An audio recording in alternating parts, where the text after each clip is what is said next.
कटक जिला किशननगर तहसिल अंतर्गत किशननगर पंचायतर विश्वापड़ा गाँव में मंटेश्वरी शीतल भंडार को यूनियन बैंक पक्षर सिल कर चाषी मध्य असंतोष देखा शीतल भंडार उपर आखपाख अंचल 20 रु अधिक पंचायतर चाषी निर्भरशील चाषी माने उत्पादित आलू कखारू बैगण काकुड़ी समेत विभिन्न पनीपरिबा शीतल भंडार महजूद रखता तेज आवश्यकता अनुଯାୟୀ पनीपरिबा बाहर करी बाजार में बिक्री करी समाने निजर जीविका निर्वाह करथिले। शीतल भंडार मालिकंक मृत्यु पर यूनियन बैंक प्राय 11 कोटी टंकार ऋण परिशोध होई नथिबारु बैंक कर्तृपक्ष आईनगत प्रक्रिया अनुसार शीतल भंडार को सिल करिसेंति। तेबे सिल करा जिबा संपर्क में अनेक चाषी आगुआ सूचना पाई नथिबारु निजर गच्छित पनीपरिबा नेबारे समस्या पड़िछंति। विशेषकर दूरदूरांतर आसुवा चाषी मैंने घटना संपर्क में अवगत नथिबा जଣାपड़ी। बैंक कर्तृपक्ष पक्षर कहुवा सूचना शीतल भंडार में पनीपरिबा को खाली करा जिवो। जो चाषी मैंने आसबे से निज निज परिबा नहीं पारिबे। बड़का पनीपरिबा को जगतपुर शीतल भंडार को स्थानांतर करा जिवो और परे चाषी मैंने सेठारु नहीं पारिबे बोली कहुଯାଇଛି। एही निष्पत्ति जଣାपड़ा पर चाषी मध्य तीव्र असंतोष देखा देछि। गच्छित पनीपरिबा नेबा पई अति कम रे आउ 2 रु 3 दिन समय देबाकू चाषी माने दाबी करिसेंति। तबे अधिक सूचना पय प्रतिनिधि सरोज आम सहित जोड़ी होइछंती। जणापे चाहबा कौन रही आपण पाखे सूचना जो भाव में शीतल भंडार को लेकिन बर्तमान चाषी माने गोटे प्रकार हैरान हरकत पड़े गोटे पटे बैंक तार आईनगत दिग को नहीं कार्यानुष्ठान ग्रहण करपटे चाषी माने गोटे प्रकार हैरान कौन से बर्तमान वास्तव स्थिति बर्तमान से कौन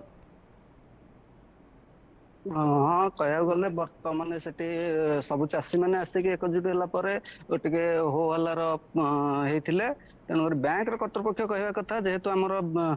ऋण परिशोध होना आम तो सिल करूँ तो चाषी मानकर जीक सब रही गच्छित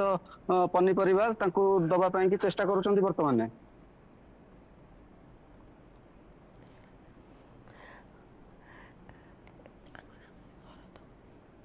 निहाती सरस जो कथा आपड़ कहते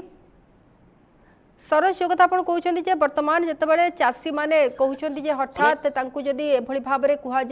परिवार नहीं जावाई संभव नुह कारण से 2 रु 3 दिन समय दरकार किंतु यह भितर बैंक पक्षर कौन कह बैंक पक्षर कहुई जदि जो चाषी मैंने आसिक पहुंची पार ना अल्टरनेटिव जगतपुर गोटे कोल्ड स्टोर रखिए जिनस सामग्री तेणु करके जगतपुर भी आनी पारे तो बैंक कहवा कथा चाषी मैंने कहवा कथा जदि आमको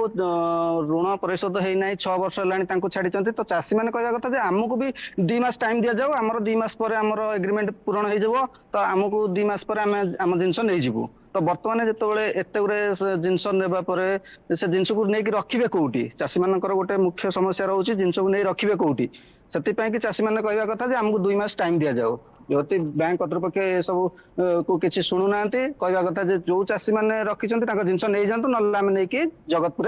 अलग कोल्ड स्टोर रखू से चाषी मैंने आनबे तो चाषी मैंने सेठी जी पुणी मूलर पैसा देवे कि कौन करेंगे चाषी मान को किसी जनाऊना कि नोटिस भी किसी करना चाषी मानू जे तुम जिनस आसिक नहीं जावा बोली आगु नोटिस किसी करना से चाषी मैंने समस्त सब चाषी भी जानी पारना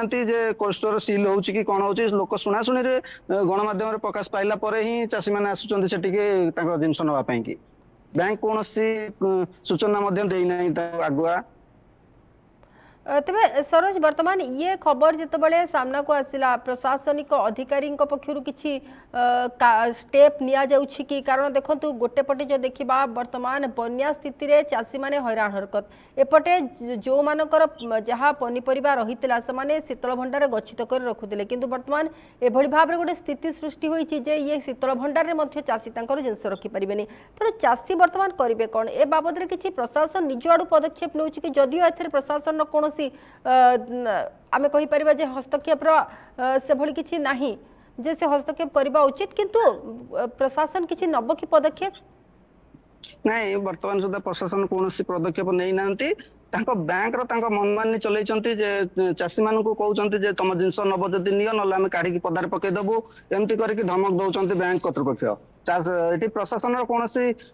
कई अधिकारी ना कि ना तो वर्तमान चाषी कहउछन्ती कोन करिवे कोन ଚାଷୀ ମୁଣ୍ଡରେ ହାତ ଦେଇ ବସିଛନ୍ତି ଯେ ଏତେ ପନିପରିବା ନେଇକି କରିବେ କଣ?